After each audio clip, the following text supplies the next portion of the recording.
Bonsoir à toutes et à tous. Merci d'être aussi nombreux et nombreuses pour ce café littéraire. C'est toujours réjouissant de voir que beaucoup de gens bravent le froid et l'humidité pour se rendre au Maghreb des livres. Chaque année, on a toujours de très bonnes surprises.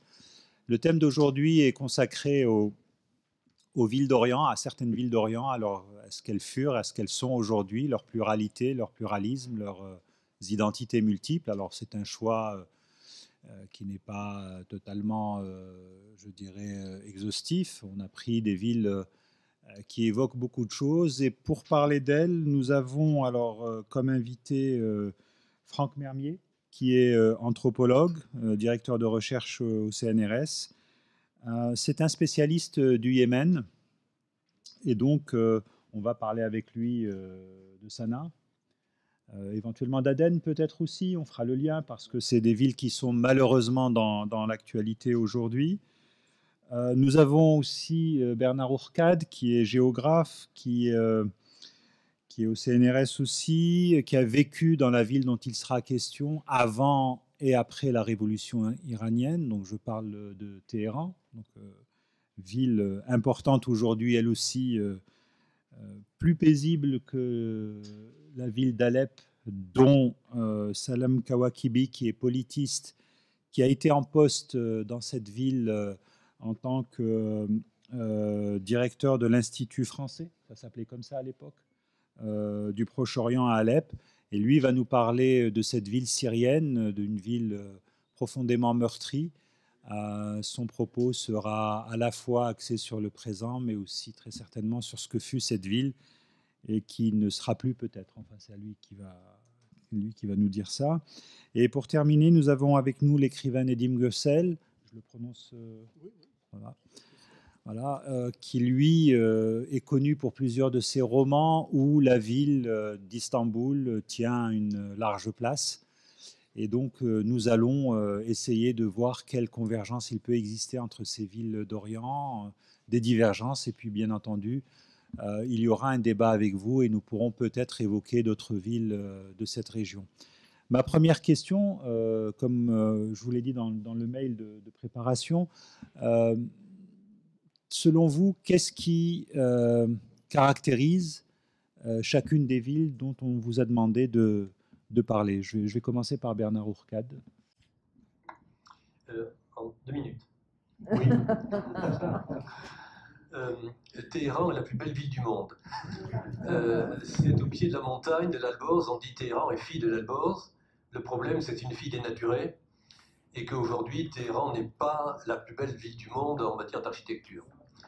Donc il y a ce contraste entre un environnement tout à fait extraordinaire, surtout la neige qui est tombée ces jours-ci, c'est magnifique, et la réalité d'une ville extrêmement polluée. Mais en dehors de ces aspects, disons, écologiques, ce qui caractérise la ville de Téhéran, de mon point de vue, c'est la ville où, à l'époque du Shah, une révolution blanche a été faite avec une bourgeoisie moyenne qui a été créée à l'époque du Shah dans les années 60. Et quand la révolution islamique arrive, cette bourgeoisie moyenne s'est peu développée dans le reste de l'Iran, mais était assez nombreuse pour être un interlocuteur irréductible à l'arrivée des religieux au pouvoir. Et c'est parce qu'il y avait justement à Téhéran une ville où il y avait une bourgeoisie moyenne, d'intellectuels, d'ingénieurs, de gens ordinaires, qui n'avaient pas forcément les mêmes idées que la totalité des religieux au pouvoir, mais qui étaient pour le départ du Shah. Ces gens-là ont résisté, ont fait des émules, ont continué, et cette résistance iranienne de la bourgeoisie moyenne iranienne et de Téhéran essentiellement, fait qu'aujourd'hui, 40 ans après la révolution de 1979, la balance des forces entre les différents courants de l'opinion politique iranienne sont assez équilibrées, et c'est largement grâce à Téhéran. Donc de ce point de vue-là, Téhéran est un excellent miroir, déformant certes, mais un miroir de l'Iran. Et ça, c'est intéressant.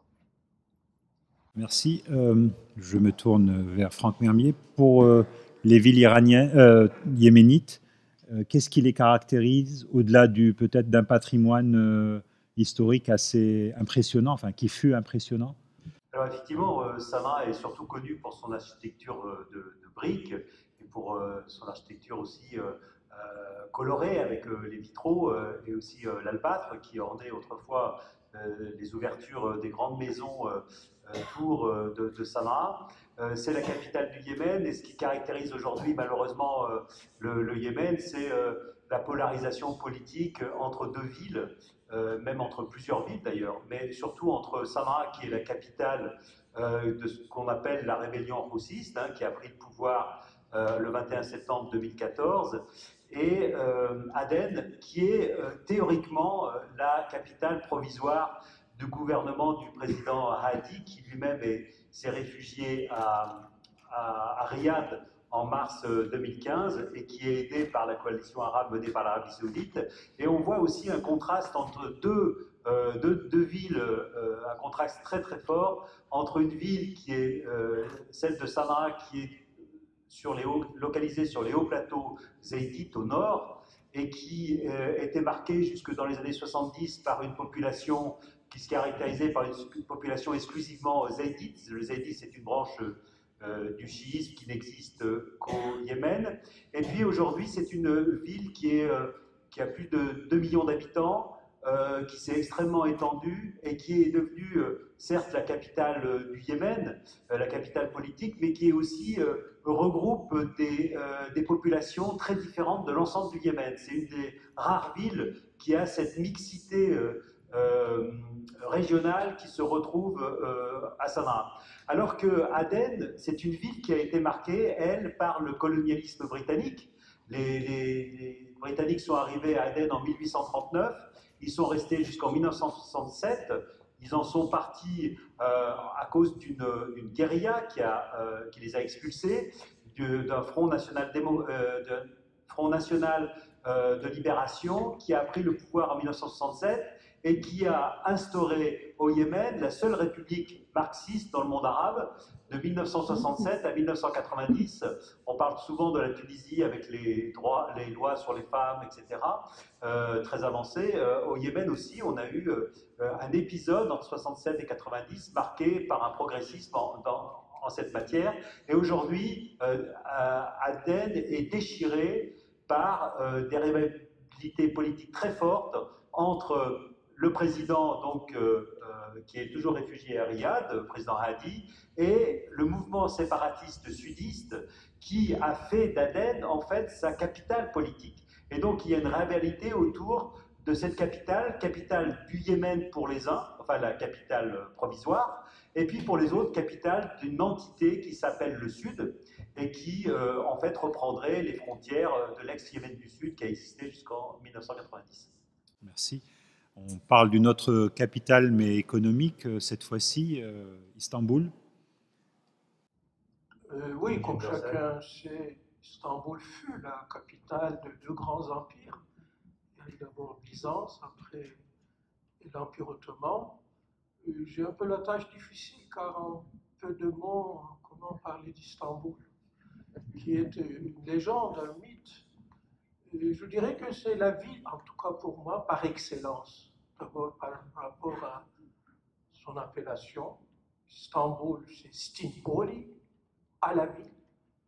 Mais curieusement, nous avons depuis quelque temps un gouvernement de plus en plus islamiste. Et les gens aujourd'hui remettent par exemple en question cette appellation en disant non, non, notre grand voyageur ottoman, Evliya Çelebi, au XVIIe siècle, a dit que Istanbul venait de Istanbul, beaucoup d'islam. Voilà pour vous donner une idée du niveau du débat concernant l'étymologie de la ville. C'est évidemment Constantinopolis, la ville de Constantin. Pourquoi je vous dis cela? C'est qu'aujourd'hui en Turquie, on a tendance à occulter un peu le passé pré-islamique de la Turquie. En ce qui me concerne, Istanbul est pour moi un thème littéraire, un thème redondant dans mes livres, comme vous l'avez dit, notamment dans le roman du Conquérant. C'est un roman historique qui décrit la prise de la ville par les Turcs au XVe siècle. Quand je dis Istanbul, c'est la ville par excellence, je pensais en fait à un grand poète grec d'Alexandrie que vous connaissez probablement, Kavafi, qui était par sa famille maternelle, originaire d'Istanbul d'ailleurs. Et en parlant d'Alexandrie, il a écrit un poème qui m'a beaucoup marqué. Et donc, j'ai parlé notamment dans ce livre de Les écrivains et leur ville, puisque j'étais parti un peu sur les pas de Cavafis à Alexandrie. Donc, il a écrit un poème qui s'appelle Police, la ville, où il est question d'Alexandrie. Et je ne vais peut-être pas vous dire c'est un très court poème, mais oui, parce qu'il illustre parfaitement mon rapport à la ville d'Istanbul, ce poème. Tu as dit, j'irai dans une autre terre, sur une autre mer, une autre ville surgira meilleure que celle-ci. La fatalité condamne ici tous mes efforts, et mon cœur, tel un mort, j'y enterré. Jusqu'à quand mon esprit restera-t-il dans ce marasme? Partout où je dirige mon regard, partout je ne vois que les noirs décombres de ma vie ici, où j'ai passé tant d'années, tout détruit et tout ruiné. De nouveaux lieux, tu n'en trouveras point, ni d'autres mers. La ville te suivra. Dans ces mêmes rues, tu rôderas, dans ces mêmes quartiers, tu vieilliras, et sous ces mêmes toits blanchiront tes cheveux. Ce qui n'a pas été mon cas, puisque j'ai été contraint de quitter ma ville bien-aimée, Istanbul, après le coup d'État du 12 mars 1971. J'avais 20 ans à l'époque, et comme dit Paul Nizan dans ce très beau livre Aden Arabi, je ne laisserai personne dire que c'est le plus bel âge de la vie. Mais depuis cette époque, je porte ma ville en moi, comme dans le poème de Cavafis, la ville me poursuit. Et pour finir, je vais parler du grand chantre de la ville d'Istanbul, pas de Pierre Loti, bien sûr, mais de Yahya Kemal, qui a été député après la fondation de la République de Turquie en 1923. Et vous savez que Ankara, c'est la capitale de la Turquie d'aujourd'hui. Donc, comme le Parlement était à Ankara, il était obligé de temps en temps d'aller là-bas. Et un jour, on lui a posé la question, mais qu'est-ce que vous aimez le plus à Ankara? Il a répondu, le retour à Istanbul. C'est à dessein que j'ai laissé Salam Kawakibi intervenir en dernier, et vous m'avez donné une très bonne transition. Porter sa ville en soi, même si on l'a quitté. Je sais que Salam, qui est un ami, porte lui aussi sa ville où il a vécu, donc comme je l'ai dit tout à l'heure. Alep, rival de Damas. Qu'est-ce qu'on peut dire aujourd'hui qu'on n'a pas lu et entendu au cours des derniers mois dans les médias? Merci. Un jour, j'accompagnais, plutôt j'ai croisé, pour ne pas être accusé d'intelligence avec des forces impérialistes, un ambassadeur d'un pays nouveau, très puissant, dans les sources d'Alep. Et à un moment donné, on était sur l'axe principal qui date de 2000 ans, qu'on appelle l'axe principal, la voie romaine. Il m'a dit, ah, vous voulez dire 200 ans? Je lui ai dit, non, monsieur l'ambassadeur, on parle ici par milliers d'années. Les centaines d'années, c'est que chez vous. Moi, je suis d'Alep depuis 6 siècles. Je me sens alepin depuis 6 siècles, depuis la création de ma famille, qui est considérée actuellement comme la plus ancienne famille qui résiste encore dans la ville, ou plutôt qui ne résiste plus parce qu'il ne reste plus personne, presque, qui porte le nom Kawakibi dans la ville d'Alep au XXIe siècle. Alep, on peut dire aussi c'est une ville multiple, plurielle, avec 11 églises différentes, même l'église nestorienne qui n'est pas connue par le Vatican, avec toutes les autres religions, inclus la religion juive qui était très active dans la ville. Les Juifs d'Alep sont connus pour leur apport dans la musique. Avant qu'on parle des choses matérielles, mais plutôt des artistes. Les premiers artistes à Alep qui ont formé des générations dans la musique orientale en utilisant des instruments anciens. C'était aussi les Juifs et les Arméniens qui sont arrivés à Alep après les massacres, le génocide des années 15, mais aussi les Arméniens anciens qui sont là, qui étaient là et qui sont toujours là depuis le XIVe siècle.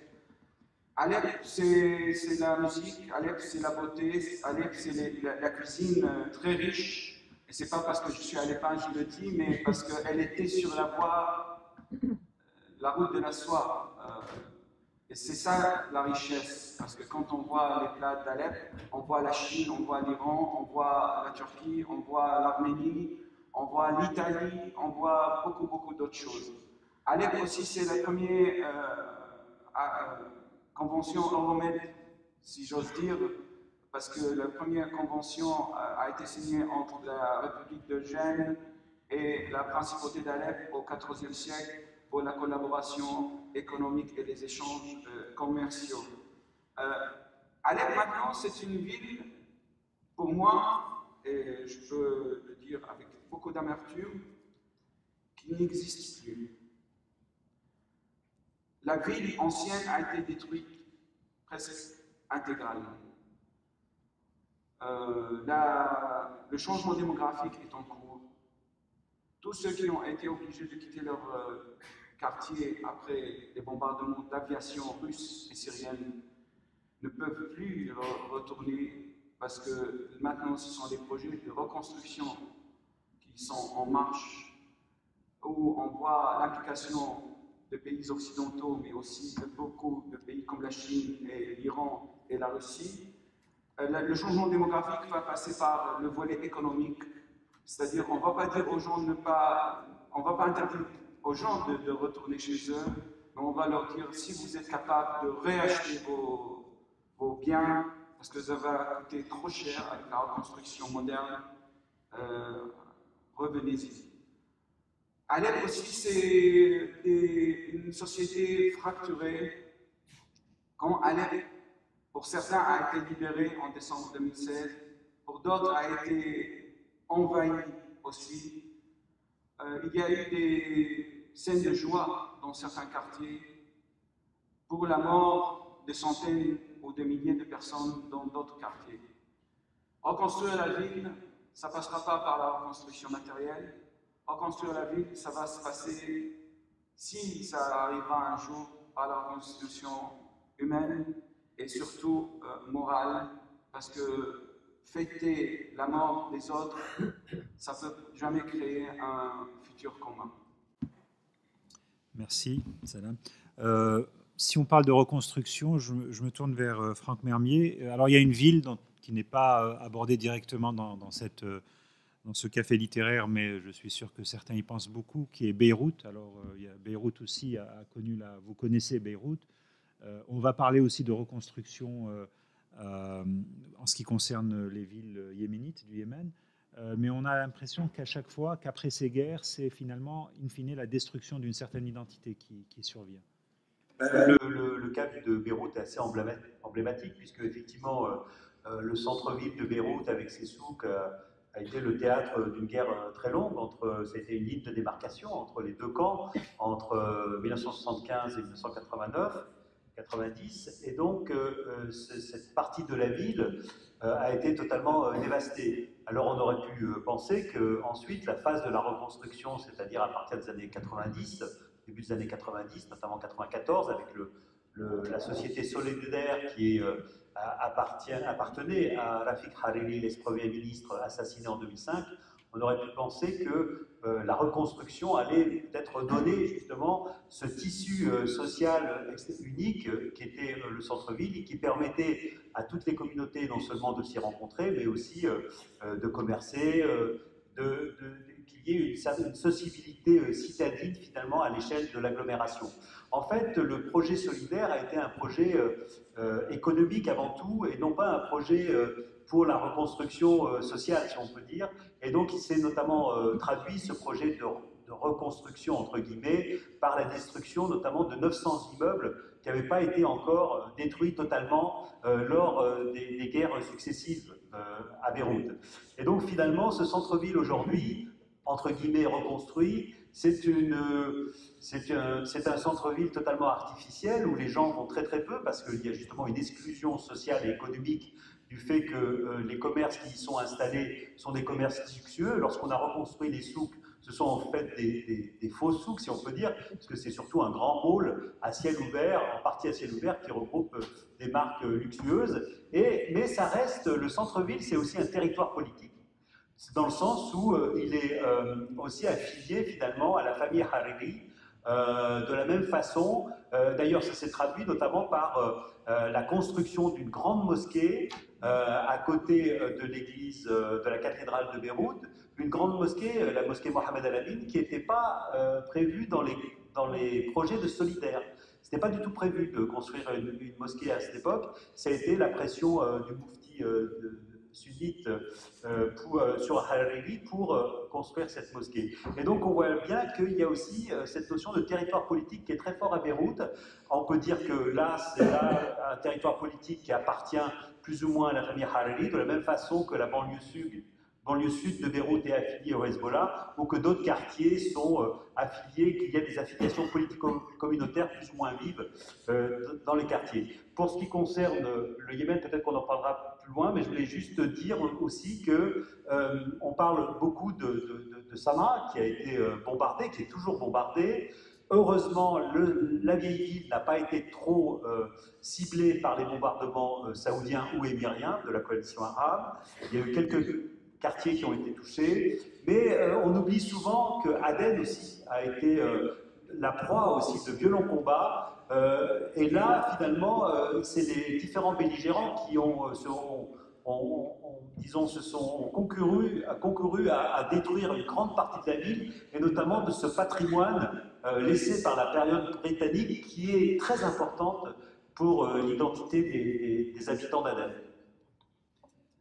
Bernard Orcade, vous avez vécu à Téhéran.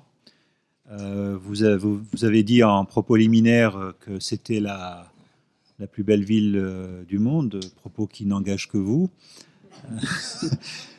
Mais on a parfois l'impression, surtout quand on y est, que c'est tout de même une ville où règne aujourd'hui un désordre urbain important. Oui, désordre urbain parce que le Shah avait certainement tous les mérites du monde, mais ce n'était pas un urbaniste et s'était désintéressé totalement des questions de l'habitat.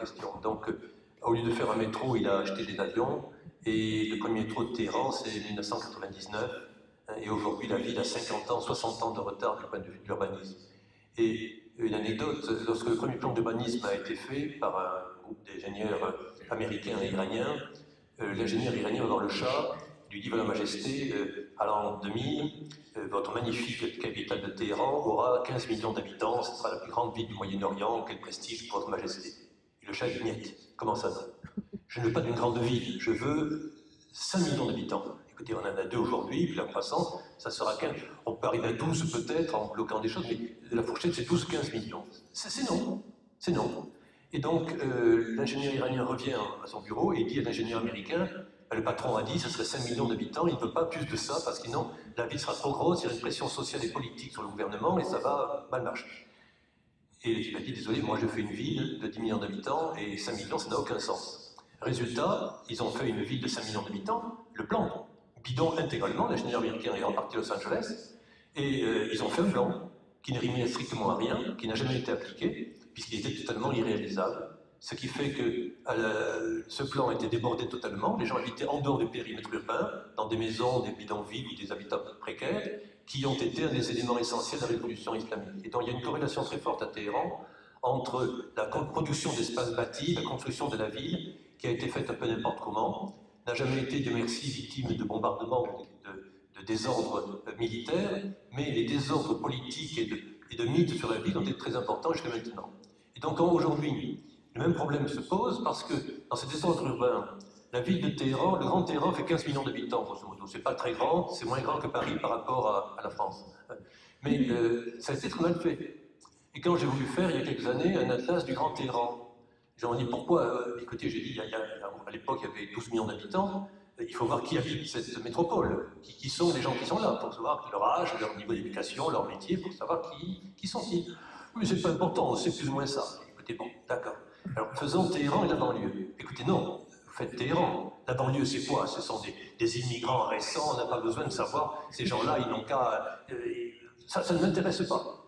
Et j'ai eu l'honneur, ou le triste honneur, de présenter le directeur de l'urbanisme de la province de Téhéran au directeur de l'urbanisme de la mairie de Téhéran, qui ne s'était jamais vu, ne voulait pas se voir. Et donc, résultat aujourd'hui, Karaj, à côté de Téhéran, a 2 300 000 habitants.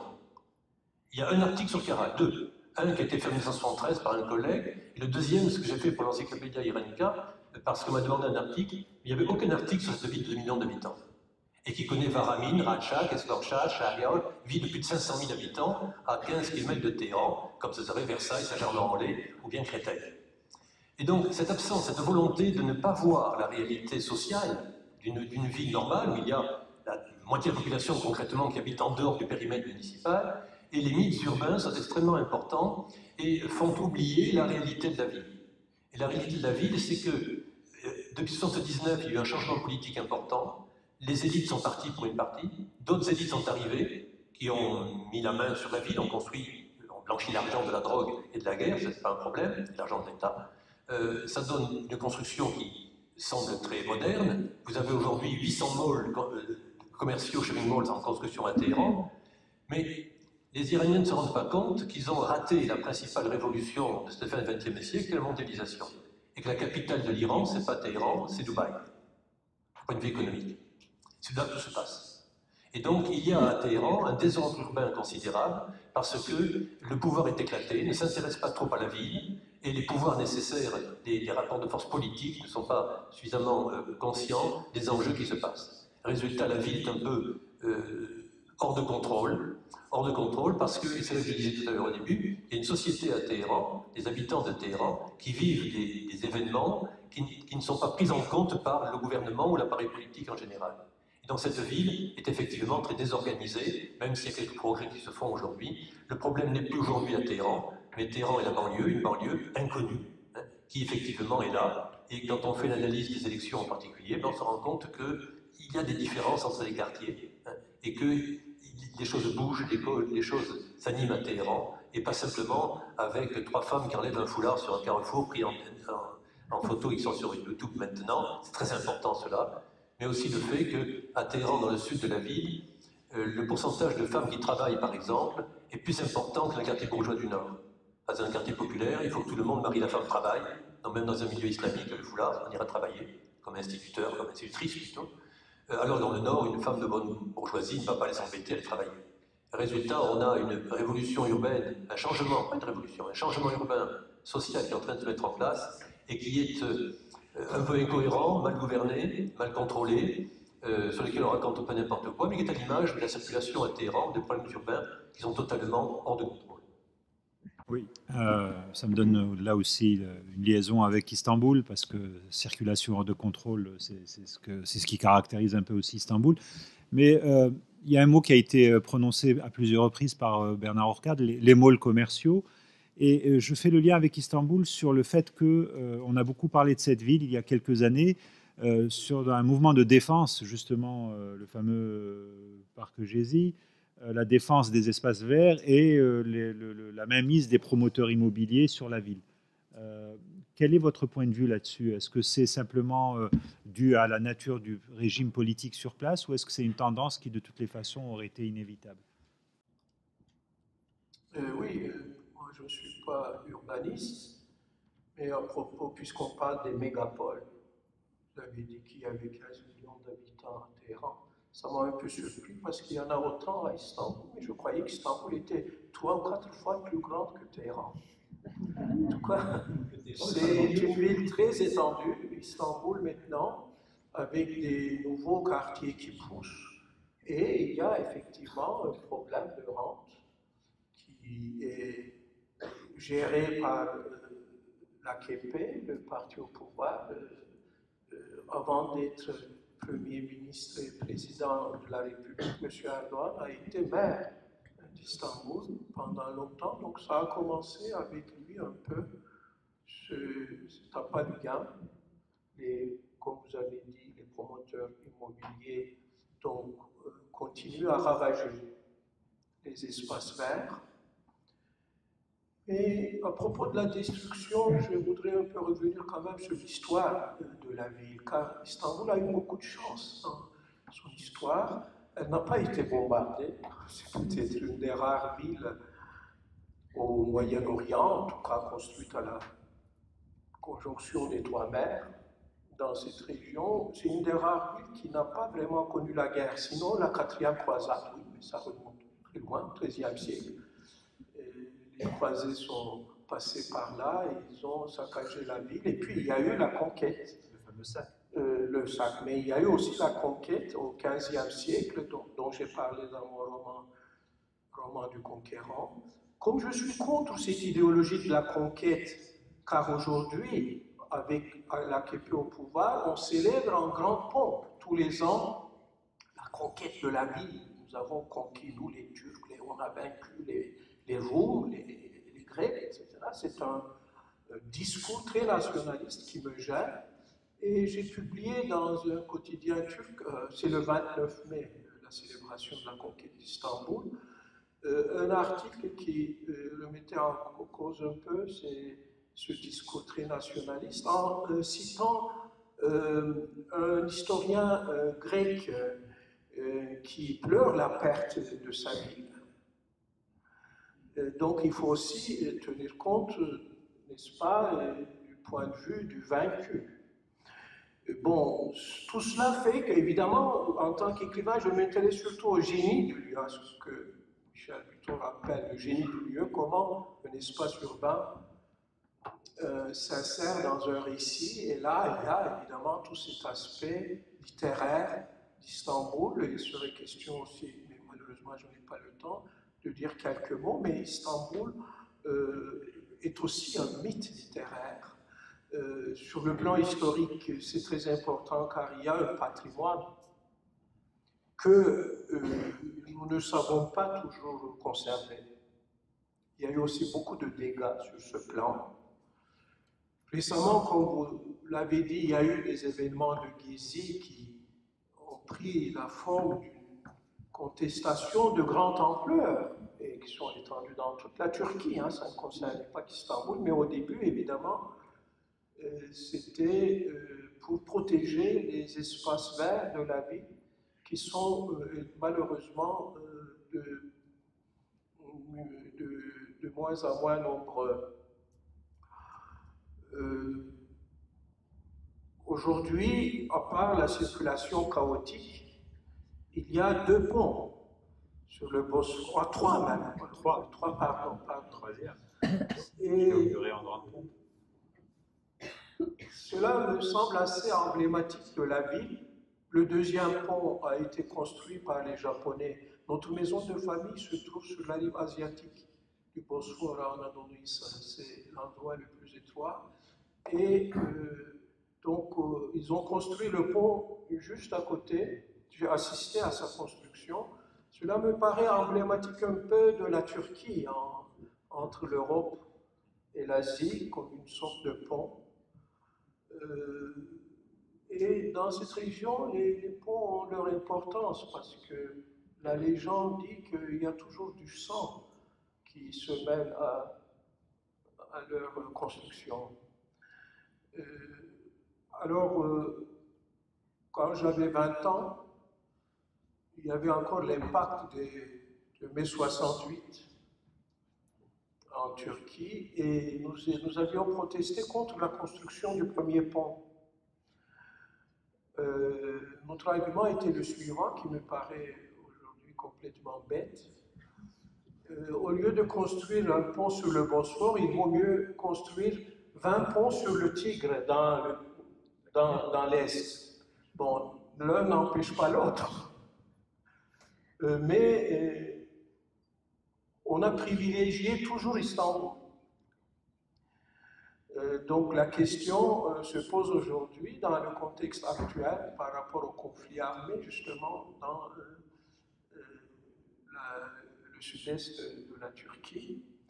Et on a privilégié Istanbul parce que bien qu'Ankara ait été capitale politique depuis la fondation de la République de Turquie, Istanbul a continué à être toujours la capitale culturelle et surtout commerciale, qui attire aujourd'hui beaucoup de monde. Ce que je regrette et dont j'ai aussi parlé un peu dans mes livres, notamment dans La Première Femme, c'est que Istanbul n'est plus une ville cosmopolite aujourd'hui. Les communautés grecques et juives sont parties, surtout les Grecs. Et je le regrette car ces gens-là étaient de vrais Istanbuliotes. Ils étaient là avant l'arrivée des Turcs. Il y avait 100 000 Grecs quand j'étais interne au lycée Galatasaray à Istanbul dans les années 60, ce qui ne me rajeunit pas. Mais aujourd'hui, il y en a 4 000. Il y a une communauté arménienne, très peu nombreuse, mais qui a des difficultés dans ce contexte, la montée du nationalisme. Et puis, Istanbul, maintenant, n'est plus cette ville cosmopolite. C'est une ville, une mégapole, qui est vraiment tombée, à mon sens, aujourd'hui, et pas en 1453. C'est-à-dire la chute de la ville, à mon sens, date des années d'Erdogan, parce que l'Anatolie l'a vraiment conquis. Salam Kawakibi, tout à l'heure vous avez évoqué cette division au lendemain de la fin des bombardements entre certains quartiers qui se sont réjouis, je dirais, de la destruction d'autres. Comment vous l'expliquez? Est-ce qu'il y avait des lignes de fracture dans cette ville précédente qui ont préparé ça? Parce que on se rend compte un peu que finalement toutes les villes dont on parle ici, peut-être un peu à Beyrouth qui s'est raccroché à ce café littéraire, il n'y en a plus aucune qui est cosmopolite aujourd'hui. Tout à fait. Les lignes de fracture ont été érigées volontairement depuis l'arrivée je ne dirais pas du parti Baas en 63, mais plutôt à l'arrivée de la famille Assad en 70. La règle coloniale divisée pour mieux régner a été beaucoup plus appliquée par les régimes autoritaires que par les colons ou les colonisateurs. En Syrie, ça a été travaillé sur les communautés, sur les ethnies et sur les religions, les différentes religions.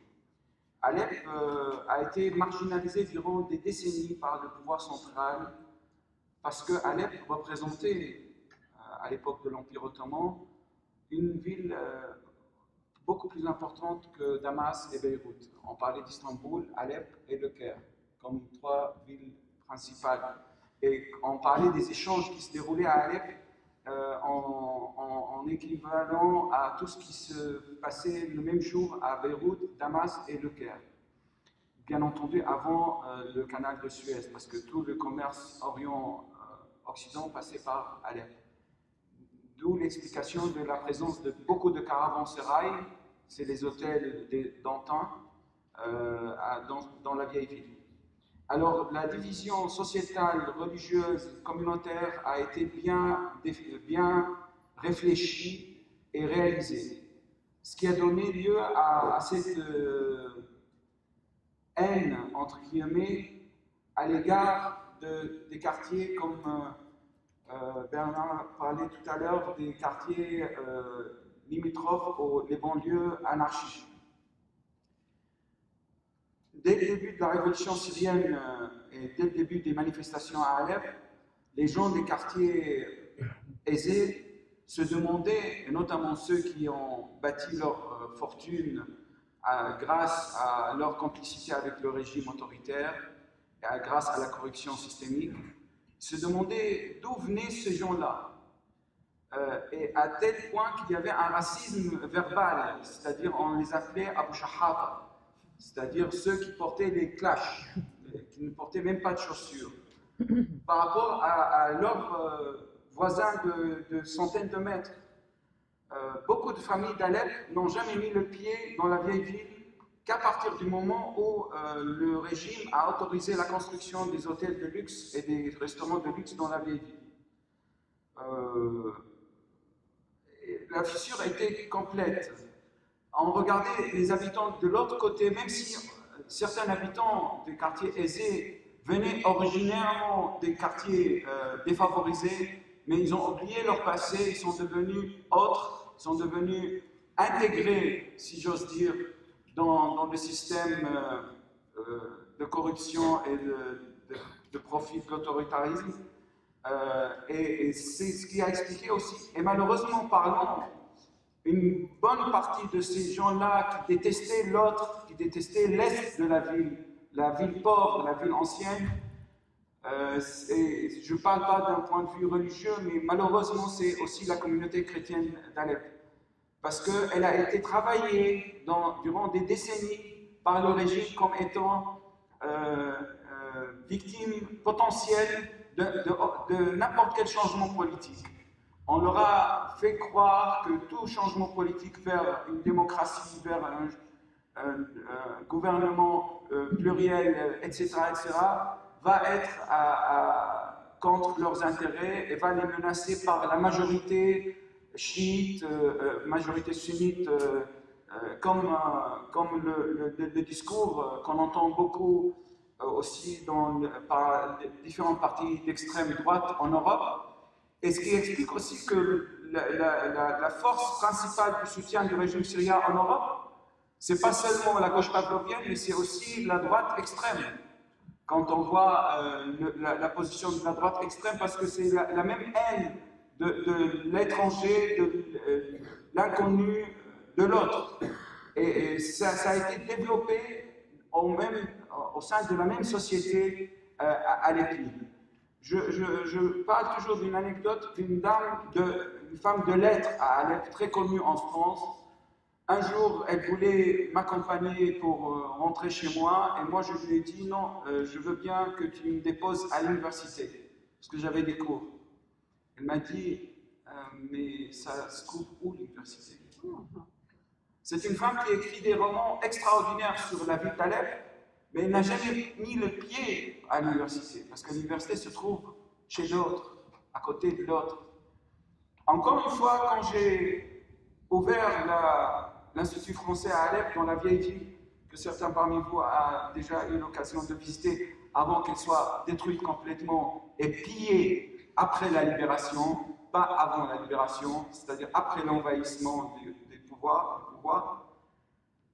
Il y a beaucoup de gens qui sont allés voir l'ambassadeur de France en disant, les gens qui fréquentent les ambassades, la société civile des cocktails, ce que j'appelle, en disant, mais pourquoi vous avez choisi ce quartier pauvre, musulman, où les gens ne savent même pas ce que ça veut dire la France pour ouvrir un centre scientifique?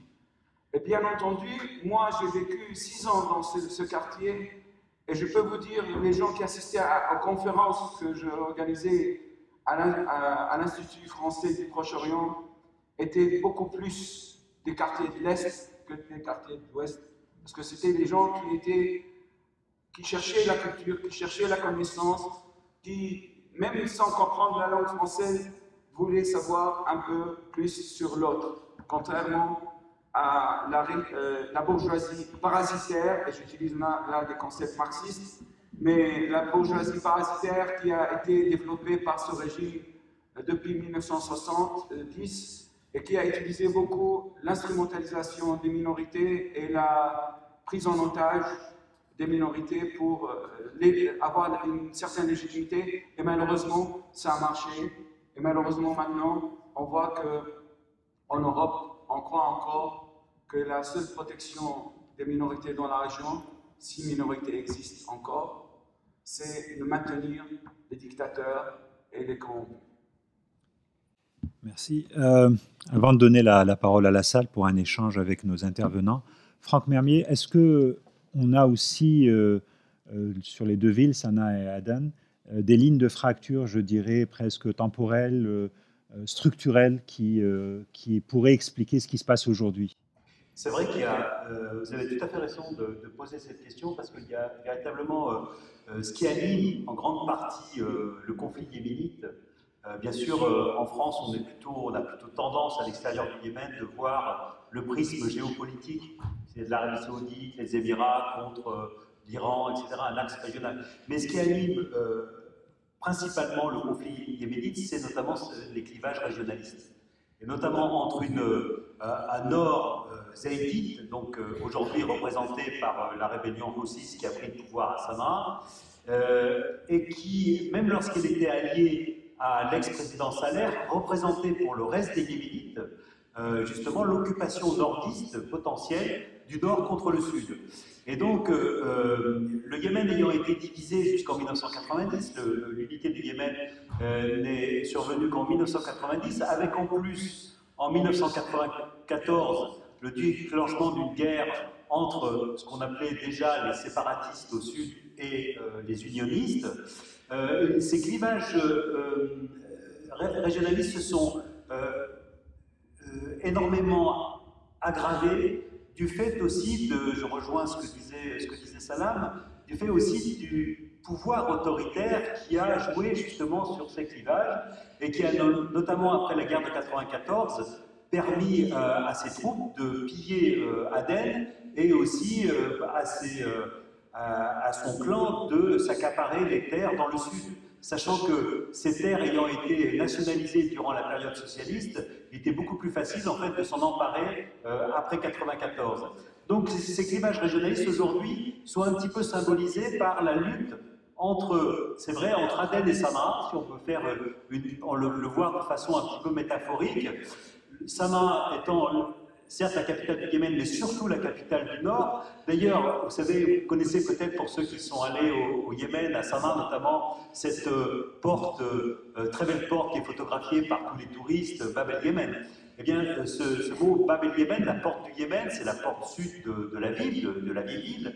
Ce mot, cette expression Bab el-Yémen, porte du Yémen, est en fait utilisée par les séparatistes du sud aujourd'hui pour désigner les gens du Nord, le pouvoir politique au nord. Donc on dit, ah, c'est encore Bab el-Yémen qui va nous attaquer. Donc il y a véritablement, effectivement, une identification de la ville à ce pouvoir. Je disais tout à l'heure qu'à un moment donné, jusqu'à aujourd'hui, la ville n'était plus élite, puisque des personnes de toutes les régions du pays sont venues y habiter, mais en même temps, c'est aujourd'hui un pouvoir qui se réclame des élites, c'est-à-dire les Houthis, qui maintiennent la ville. Par contre, Aden, lui, représente pour beaucoup de Yéménites, et pas seulement pour des Yéménites du Sud, cette Aden cosmopolite. Alors certes, qui était liée à la période coloniale, entre 67 et 90, mais qui représente pour beaucoup, en fait, une espèce d'âge d'or, une nostalgie vis-à-vis d'un certain pluralisme religieux, mais aussi social, qui a existé et qui est même parfois un petit peu enjolivé, puisqu'il était quand même marqué par le colonialisme. Et puis aussi, Aden est aussi relié dans l'imaginaire politique et de beaucoup de Yéménites au fait qu'il y a eu un État fort qui a gouverné entre 67 et 90 et qui a pu imposer ses lois, notamment contre ce qui apparaît pour beaucoup au Yémen comme un fléau, qui est le tribalisme, c'est-à-dire les allégeances tribales.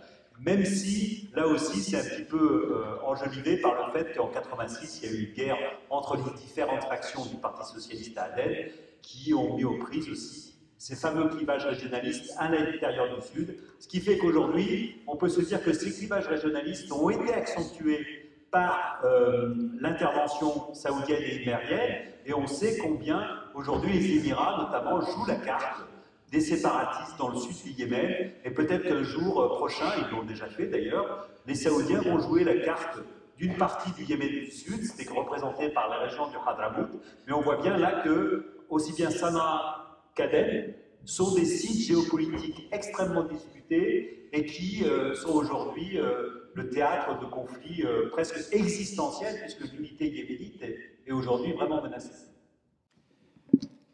Juste un peu de subjectif avant de donner la parole à la salle et de la réminiscence. Comme je vous l'ai indiqué dans le mail, quelle autre ville vous rappelle justement les villes dont on vient de parler?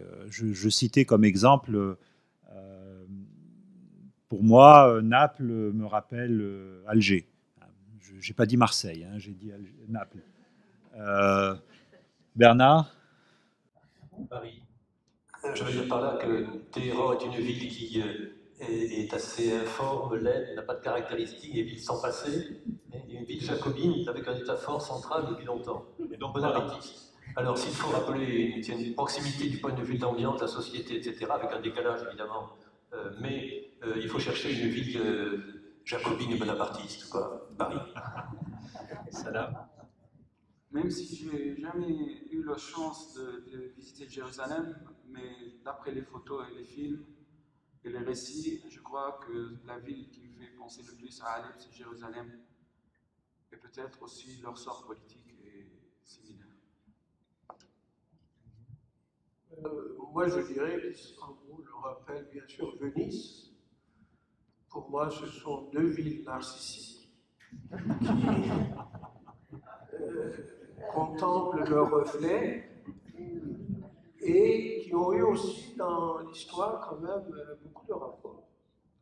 La République de la Sérénissime était une puissance dans la Méditerranée occidentale et avec la puissance turque, tout ne se passait pas très bien. Mais après avoir fait la guerre avec Venise, Mohamed II, que nous appelons le conquérant, une fois le traité de paix signé, a demandé un peintre. Il a demandé au palais de Doge un peintre pour qu'il fasse son portrait. Et l'interdiction de l'image dans l'islam ne l'a pas empêché de prendre cette initiative. C'est comme ça que Gentile Bellini est venu à Istanbul en 1480 pour faire le portrait du sultan. Ce voyage me semble très emblématique de la rencontre des deux civilisations, l'Occident et l'Orient, car on parle beaucoup de conflits, mais on ne parle pas assez aussi de ce genre d'échanges artistiques et culturels. Et pour faire la publicité, c'est le sujet d'un de mes romans, Les Turbans de Venise. J'ai écrit ce roman à Venise. Et j'ai beaucoup travaillé dans la bibliothèque Correr, car l'histoire du voyage de Bellini, donc à Istanbul, intrigue le protagoniste du roman, qui est un historien de l'art et qui fait ce même voyage dans le sens opposé 5 siècles plus tard. Lui, il va d'Istanbul à Venise. Et donc je pense que ces deux villes vaut la peine d'être superposées. Franck Mermy. Alors, je vais prendre l'exemple de Samara, j'en choisis une. Alors, je pense que lorsque j'allais souvent, lors de mon séjour à Beyrouth, dans les années 2000, j'allais souvent à Damas. Et en fait, je ne sais pas pourquoi, en fait, Samara me rappelle Damas, ou le contraire, dans le sens où j'ai l'impression que ces deux villes, même si elles sont très très différentes, bien entendu, hein, se ressemblent dans le sens où on a l'impression que le plus important de la ville se passe dans les replis, dans les interstices, dans le cachet. Et que du fait justement de la présence d'un régime totalitaire, plus qu'autoritaire, celui du régime syrien, mais aussi au Yémen aussi, où finalement ce qui était caché, ce qui se passait à l'intérieur des maisons, notamment lors des séances de cartes, lorsque la grande partie de la population masculine et même féminine se rassemblait les après-midi pour matcher de cartes dans les salons crades, c'est là où finalement la vie la vie sociale était la plus importante, beaucoup plus qu'à l'extérieur. Et donc c'est cette analogie entre du cachet et de l'importance de l'invisible qui me fait établir une correspondance entre ces deux villes. Bonjour, merci beaucoup. Merci. Ma question est pour Salah. Je voudrais savoir. C'est pas grave, on vous entend, monsieur. Ma question est pour Salah. Je voudrais savoir, à votre avis, dans quelle mesure la jeune génération de la révolution syrienne, qui a beaucoup été originaire malgré tout à l'Ouest, comme c'est le cas à Damas aussi, sont capables éventuellement de créer la réconciliation et la transition, malgré que le régime a éliminé beaucoup d'entre eux, et malgré qu'il y en a beaucoup qui sont disparus dans les jours du régime. Et avec le diaspora actuellement, à mon avis, ces gens-là sont différents de leur aîné dans la réflexion et dans la capacité de créer une transition dans l'avenir de la Syrie. Qu'est-ce que vous en pensez? Merci.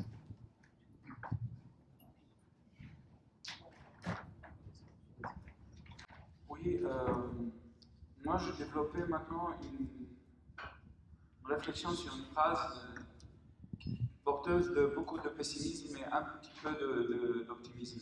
Je parle que nous sommes passés de la gestion de l'espoir à la gestion de la douleur et en arrivant maintenant à la gestion de la défaite. Mais le côté positif dans cette phrase, c'est le mot gestion. C'est-à-dire, quand on parle de gestion, c'est une action. Dans l'action, il y a de l'espoir. Et la gestion de la défaite, qu'on est en train de vivre maintenant, ça ne veut pas dire que c'est la fin.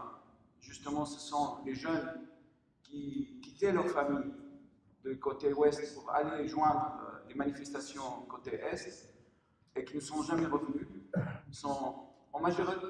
Et il faut souligner une chose, que le pouvoir a ciblé surtout et dès le début ces jeunes-là par les arrestations massives et par l'assassinat carrément. Et on a les listes des noms des gens, en regardant les noms de famille, on sait d'où ils venaient. Malheureusement, c'est comme ça la situation en Syrie. Les noms de famille désignent votre appartenance, même urbain, même religieux, etc., etc. Et c'est ces jeunes-là qui peuvent être porteurs dans l'avenir d'un changement. Mais malheureusement, la majorité d'entre eux, ils sont ou bien morts, ou dans les prisons, ou en exil. Et ceux qui sont en exil, notamment en Europe, ils essayent de réintégrer une nouvelle société et une nouvelle vie, complètement différente de la leur.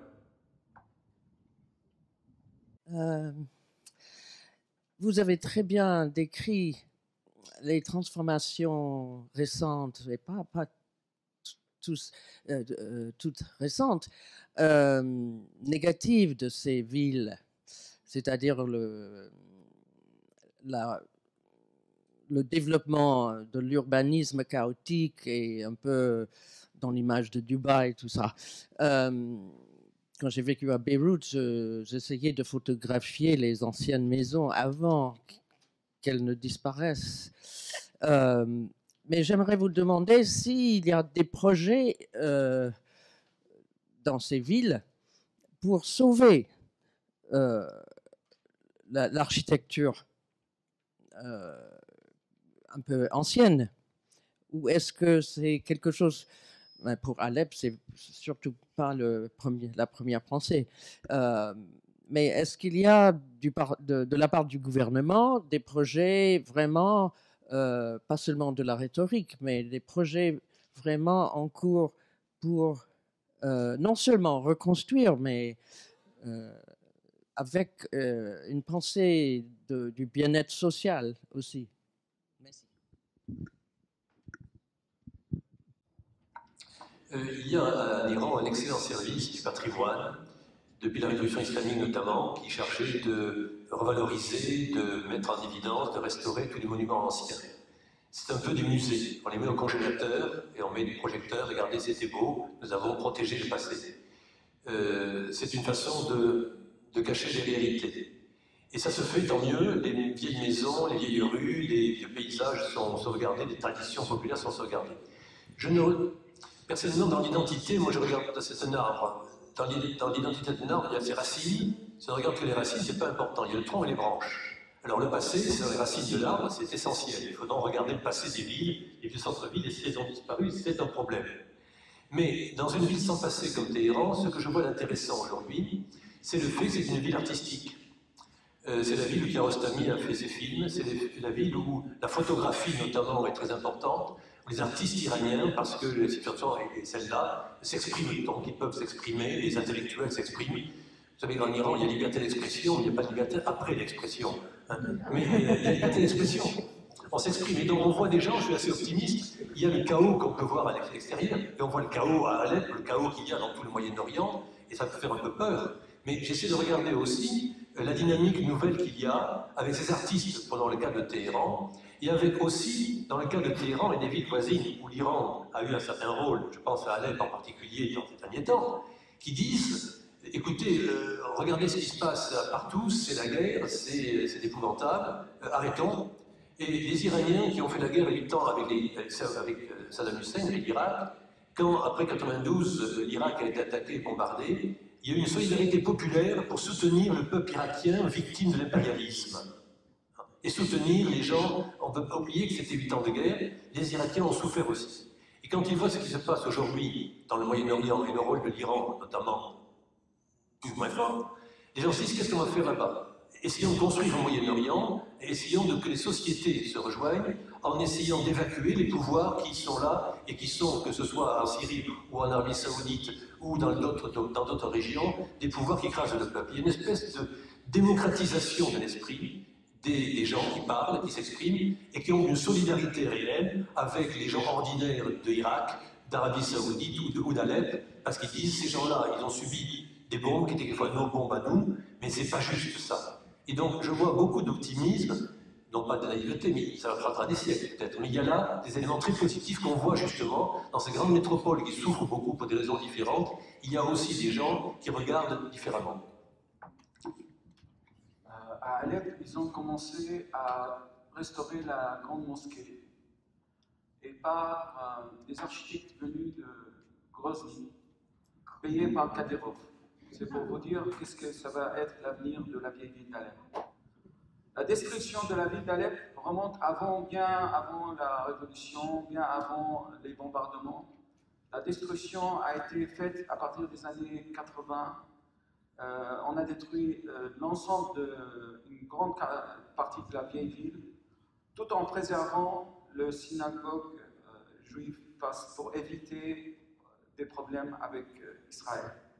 On a détruit des mosquées, des églises dans la vieille ville, mais en gardant la synagogue qui se trouvait encerclée par des barbelés jusqu'à nos jours. Alep a été, la citadelle d'Alep, on a construit dans la citadelle d'Alep un amphithéâtre en ciment sur le temple hittite pour faire des festivals de folklore et de danse populaire, parce que le gouverneur d'Alep était jaloux de la ville de Bosra, parce qu'il y a un amphithéâtre romain à Bosra. Et il a voulu faire son amphithéâtre à Alep. Alors la destruction, ainsi le pillage qui a été effectué par Fahd Assad, le frère du Hafez Assad, de tous les sites archéologiques, notamment Palmyre et Ain Dara et autres, Dora Oropos aussi, est phénoménale. Alors la destruction date de décennies depuis que le régime s'est installé en place.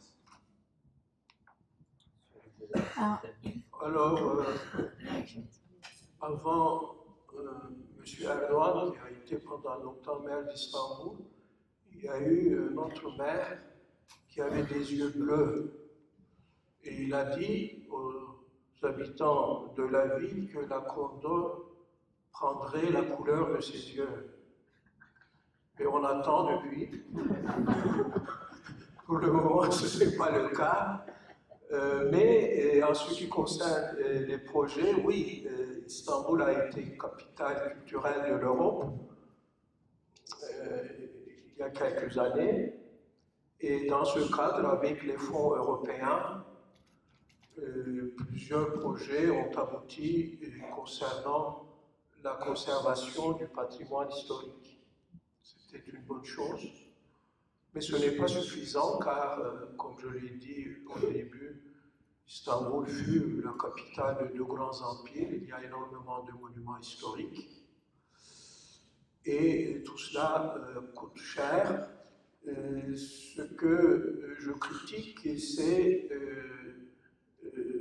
que le gouvernement actuel privilégie toujours la période ottomane en occultant vraiment le passé, le millénaire, c'est-à-dire la période byzantine. Cela dit, nous avons maintenant un président qui est mégalomane, qu'il est devenu, et lui, il ne s'occupe pas de ses projets, de patrimoine historique, etc. Il veut faire un autre Bosphore. Et il vient de lancer ce projet, c'est-à-dire qu'ils vont ouvrir, pas un canal, mais un autre Bosphore carrément, qui va donc relier la mer Noire à la mer Marmara, et tous les pétroliers, si ce projet aboutit, vont passer par ce canal-là. Donc Istanbul, peut-être que le terme n'existe pas en français, se devient Venise de plus en plus. Se Venise. Venise, voilà.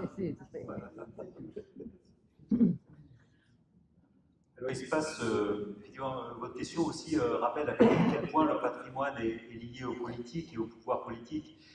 Par exemple, le pouvoir qui a fait le coup d'État en septembre 2014 à Sanaa, qui a pris la capitale Sanaa, donc la rébellion roussiste, telle qu'on l'appelle. En fait, ce mouvement s'appelle les Ansar Allah, les partisans de Dieu. Ansar Allah qui a pour modèle aussi le Hezbollah libanais. D'ailleurs, son leader, Abdelmalek al-Houssi, essaye d'imiter Hassan Nasrallah, mais il n'y arrive pas, et donc c'est un sujet de moquerie au Yémen. Mais ce mouvement qui a pris le pouvoir à Sanaa et dans les régions qu'il occupe, finalement, pour ce mouvement, le patrimoine n'est pas du tout une priorité, au point même qu'ils ont, à un moment donné, interdit la musique. Donc, je parle par exemple du patrimoine immatériel. Donc, c'est une sorte de fondamentalisme zaïdite qui est aujourd'hui en place à Sanaa. Et puis, surtout, le fait que parmi les 3 villes qui ont été classées par l'UNESCO patrimoine, c'est-à-dire Sanaa, Zabid et Shibam, il est vrai que Zabid est aujourd'hui menacé par l'avancée des troupes fidèles au président Hadi vers Hodeïda, sur la côte de la mer Rouge, puisque les combats s'y rapprochent. Shibam, pour l'instant, n'est pas du tout menacé. Saada est en partie est bombardée, mais la vieille ville a été touchée, mais pas à un point tel que les destructions sont massives. En revanche, il y a une ville dont on ne parle jamais, et qui n'a pas été classée par l'UNESCO, et qui est en fait la capitale, la véritable capitale politique des Roussis, c'est Saada, dans le nord, qui a été totalement dévastée, totalement détruite. Alors la mosquée Hadi a été en partie détruite, pas totalement, mais la ville, et en plus c'est une ville qui est construite en architecture de terre, donc extrêmement fragile, a été bombardée massivement pour punir le mouvement des Ansar Allah, leur leader, la famille Roussi, etc., et aussi la population qui prétendument soutient ce mouvement. Donc il y a véritablement, et puis il y a aussi un autre élément qui, je crois que le cas d'Alep est particulièrement éclairant là-dessus, c'est ce que certains sociologues ou urbanistes appellent l'urbicide, c'est-à-dire la destruction d'une société urbaine. Ça a été le cas, on a créé cette expression pour Sarajevo, mais aujourd'hui Alep véritablement correspond à cette notion, et puis aussi je dirais que d'autres villes du Proche-Orient aussi malheureusement vivent ce type de situation où finalement on remplace une population urbaine par une autre, où la population citadine disparaît du fait des violences et des guerres, et notamment en Irak. Est-ce qu'il y a, est-ce que la présence iranienne en Syrie ou au Yémen, en dehors de la présence militaire, est-ce que la présence civile est visible, existe et visible? Je parle de la civile iranien. Oui. Des rangs qui se sont installés maintenant, voilà. Des Iraniens civils qui s'installent. Non, ce n'est pas un phénomène important, mais il y a une présence militaire, une présence économique, une présence politique très, très apparente. À Alep, il y a des milices, il y a les Bazdaran, dans la région de Homs. À Damas, tout le quartier qui est derrière l'ambassade d'Iran a été octroyé au gouvernement iranien pour construire des logements sociaux pour qui on ne sait pas encore. Mais bon, parler d'un phénomène de iranisation ou d'amener des gens, d'habitants d'Iran, non, pas du tout. Mais il y a, par contre, il y a un phénomène religieux, chiisation, c'est-à-dire on trouve de plus en plus des mouvements dans la ville d'Alep qui essayent de convaincre, moyennant payer de l'argent aussi, certains de se convertir parmi les plus démunis, comme ça se passait il y a 5 siècles entre orthodoxes et catholiques dans la même ville d'Alep aussi. Oui, il n'y a pas d'information directe, mais il faut essayer d'être assez rationnel dans ce genre de choses et avoir des informations véritables.